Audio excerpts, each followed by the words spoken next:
Kenapa kasus ijazah Jokowi ini bisa jadi permainan politik yang berbahaya? Ini alasan mengapa kita harus peduli. Kasus tentang keaslian ijazah Presiden Jokowi sudah berlarut-larut, namun sampai sekarang belum ada titik terang. Apakah ini hanya permainan politik untuk melemahkan posisi Presiden? Atau ada hal lebih besar yang tersembunyi di baliknya? Di video ini, kita akan bongkar semua sisi dari kasus ini yang mungkin belum Anda ketahui. Jangan sampai ketinggalan informasi penting lainnya. Like, komen, dan subscribe untuk terus mendapatkan pembahasan terbaru dan mendalam tentang isu-isu terkini. Tekan juga tombol lonceng agar kamu selalu up to date dengan video-video kami. Yuk, simak terus. Di tengah hingar-bingar politik Indonesia yang nggak pernah sepi, ada satu cerita yang terus bikin publik penasaran dan jadi perbincangan hangat. Kasus ijazah Presiden Jokowi yang sampai sekarang belum juga ketemu titik terang. Kenapa? Polda Metro Jaya yang katanya sedang menindaklanjuti laporan soal keaslian ijazah ini, sampai detik ini belum juga menetapkan siapapun sebagai tersangka. Nah, ini yang bikin ramai.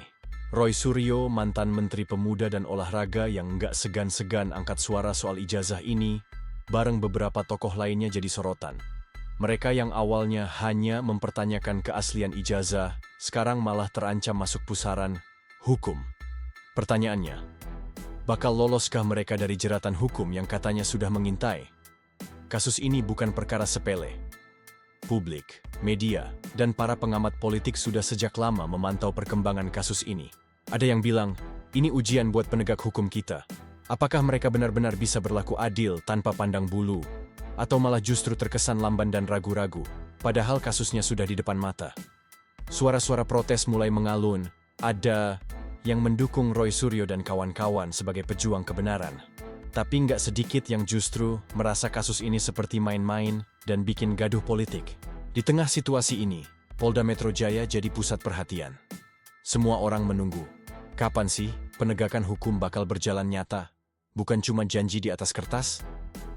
Dalam beberapa menit ke depan, kita bakal kupas tuntas bagaimana perjalanan kasus ini dari awal, bagaimana reaksi publik, dan kenapa sampai sekarang belum ada tersangka yang ditetapkan.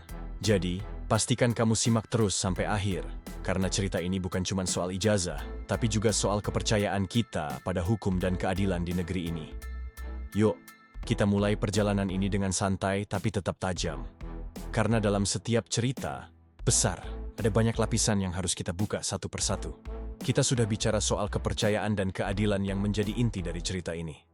Nah, supaya kita makin paham kenapa kasus ijazah Jokowi bisa jadi polemik panjang, kita harus balik dulu ke awal mula cerita.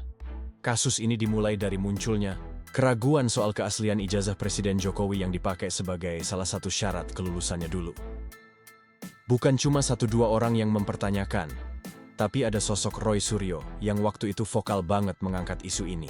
Dia yang dikenal sebagai mantan Menteri Pemuda dan Olahraga, bersama beberapa tokoh lain dengan lantang menyuarakan kecurigaan mereka lewat berbagai platform. Mereka merasa punya alasan kuat buat mempertanyakan dokumen penting tersebut. Laporan demi laporan pun dilayangkan ke pihak kepolisian, dengan harapan ada proses hukum yang jelas dan transparan.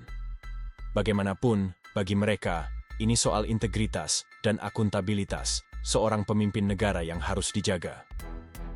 Tapi tentu saja, cerita nggak berhenti sampai di situ.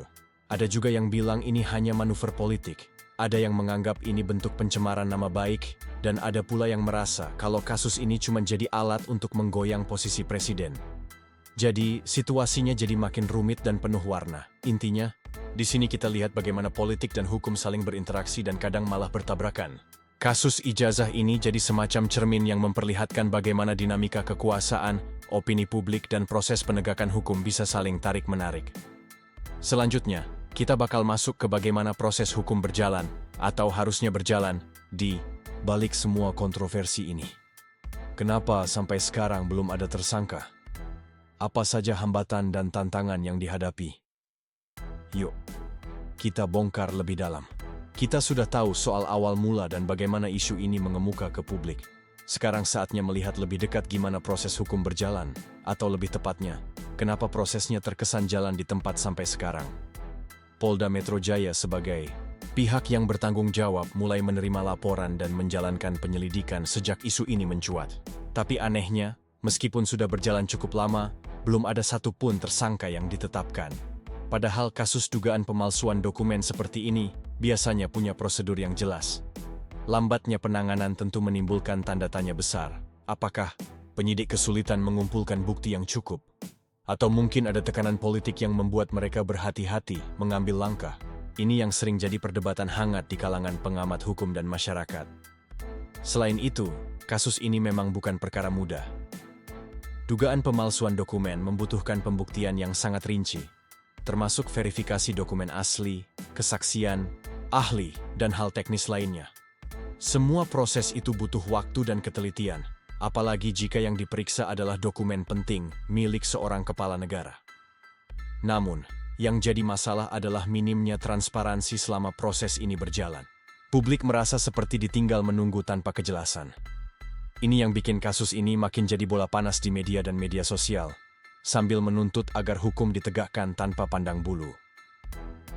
Nah, dari sini kita mulai lihat bagaimana masyarakat merespons perlakuan hukum yang terkesan setengah hati ini.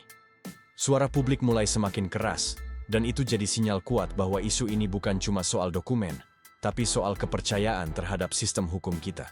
Kita sudah ngomongin soal proses hukum yang lamban dan minim transparansi. Nah, sekarang coba kita tengok gimana reaksi publik, yang sebenarnya jadi penentu besar dalam cerita ini. Begitu kasus ini mencuat, masyarakat langsung bereaksi dengan beragam cara. Media sosial langsung ramai dengan tagar-tagar yang menyuarakan protes dan tuntutan keadilan. Twitter, Facebook, bahkan grup WhatsApp penuh dengan diskusi panas.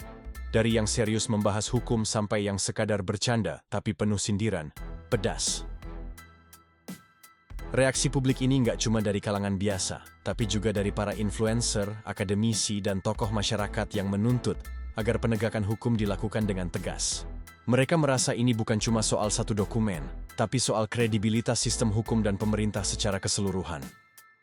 Di jalanan, beberapa aksi unjuk rasa juga pernah terjadi, meski tidak besar, tapi cukup untuk menunjukkan bahwa ada gelombang ketidakpuasan yang nyata. Ini jelas bikin pemerintah dan aparat hukum nggak bisa menganggap enteng. Kritik tajam juga datang dari berbagai sudut. Ada yang bilang kalau kasus ini diabaikan atau diperlambat, bisa jadi presiden buruk yang merusak kepercayaan publik pada hukum. Bayangin kalau semua kasus besar diperlakukan seperti ini, keadilan jadi cuma sekadar wacana. Di tengah semua hiruk-pikuk itu, yang paling penting adalah bagaimana suara-suara ini bisa jadi bahan refleksi bagi penegak hukum agar lebih transparan dan bertindak adil. Karena, kalau hukum dianggap berat sebelah, bukan cuma kasus ini yang akan kehilangan kepercayaan, tapi seluruh sistem hukum nasional. Nah, untuk paham lebih dalam soal mengapa kasus ini berjalan lambat, dan apa kata para ahli hukum soal ini? Setelah dengar suara publik yang makin lantang menuntut kejelasan, sekarang kita masuk ke analisis yang lebih teknis. Gimana sih pandangan para ahli hukum soal kasus ini? Beberapa pakar hukum pidana dan tata negara menyebut, lambatnya proses ini sebenarnya bisa dimaklumi dari sisi teknis. Dugaan pemalsuan ijazah bukan perkara yang bisa disimpulkan hanya dari kasak-kusuk medsos atau sekadar membandingkan bentuk, font di dokumen. Harus ada pembuktian yang benar-benar sahih, dokumen asli harus diperiksa, institusi pendidikan terkait harus dimintai klarifikasi, bahkan bisa sampai uji laboratorium forensik dokumen. Tapi, dan ini tapinya gede, bukan berarti prosesnya boleh molor tanpa batas. Karena yang dipertaruhkan di sini bukan cuma reputasi satu orang, tapi kredibilitas lembaga hukum. Kalau terlalu lama, publik bisa curiga, ini benar-benar ditangani serius, atau cuma formalitas supaya bisa dibilang sedang diproses. Beberapa ahli juga menyayangkan sikap Polda Metro yang cenderung diam tanpa memberikan perkembangan terbaru. Kata mereka, seharusnya ada keterbukaan informasi kepada publik. Setidaknya, tunjukkan bahwa prosesnya memang jalan, bukan macet di meja penyidik.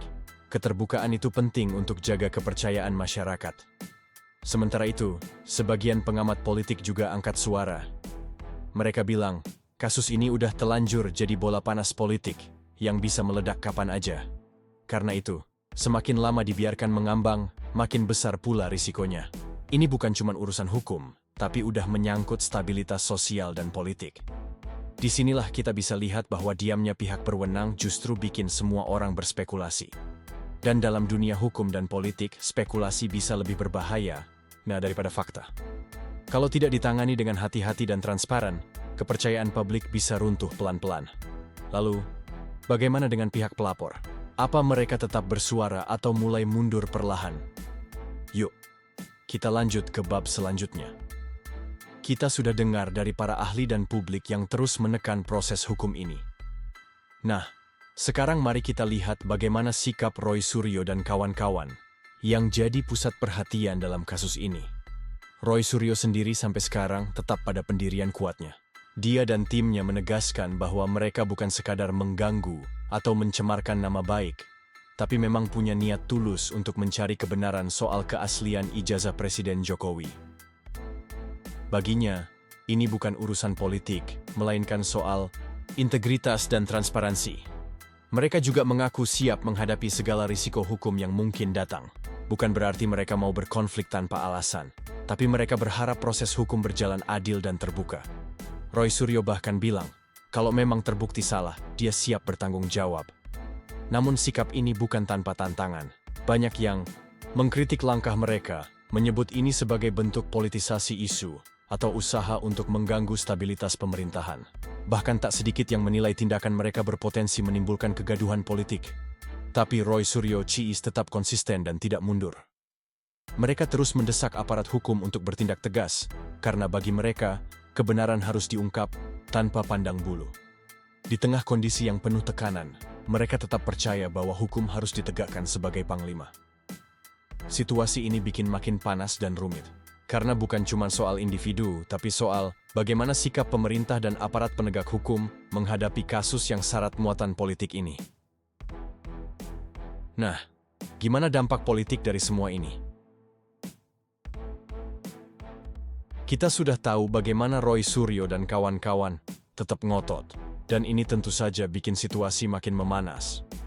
Sekarang mari kita kulik bagaimana dampak politik dari kasus ini mengguncang suasana di panggung nasional. Kasus ini bukan cuma soal dokumen atau individu, tapi juga berimbas besar ke kepercayaan publik terhadap institusi negara. Kalau proses hukum dianggap lamban atau berat sebelah, maka masyarakat bisa jadi skeptis, bahkan apatis, terhadap semua institusi penegak hukum.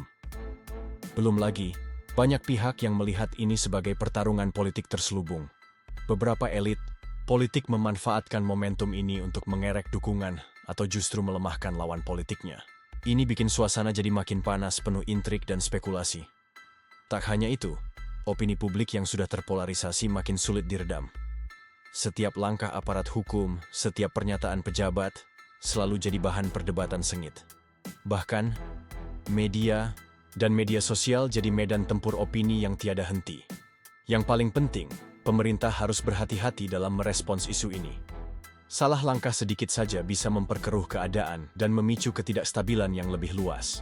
Karena politik dan hukum di Indonesia memang seperti dua sisi mata uang yang saling berkaitan erat. Jadi pertanyaannya, bagaimana akhir dari cerita ini? Apakah Polda Metro Jaya akan mengambil keputusan tegas? Akankah penegakan hukum benar-benar ditegakkan? Atau justru kasus ini akan berakhir tanpa kejelasan? Sekarang, setelah kita menelusuri dari awal sampai akhir, semua mata tertuju ke satu titik. Polda Metro Jaya. Mereka yang pegang kendali atas penentuan tersangka dan kejelasan kasus ini. Publik menunggu jawaban tegas. Apakah kasus ini akan berujung pada penetapan tersangka atau malah akan menguap begitu saja tanpa hasil? Keputusan mereka bukan hanya soal hukum, tapi juga soal menjaga kepercayaan masyarakat terhadap institusi penegak hukum. Kalau hukum berjalan adil dan transparan, ini akan jadi bukti bahwa negara kita mampu menjaga integritas dan keadilan, apapun jabatan dan kedudukan orang yang terlibat.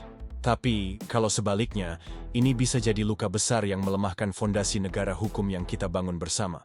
Jadi, kita semua perlu tetap mengawasi dan menuntut agar proses ini tidak berhenti di tengah jalan. Karena di negara yang demokratis dan berlandaskan hukum, kebenaran harus ditegakkan, apapun risikonya. Kita berharap suatu saat nanti, Kabar baik dan titik terang akan muncul dari kasus ini, supaya kepercayaan dan keadilan bisa kembali mengalir di negeri kita. Terima kasih sudah mengikuti perjalanan cerita ini bersama saya. Jangan lupa untuk terus kritis dan tetap jaga keadilan di sekitar kita. Sampai jumpa di cerita berikutnya.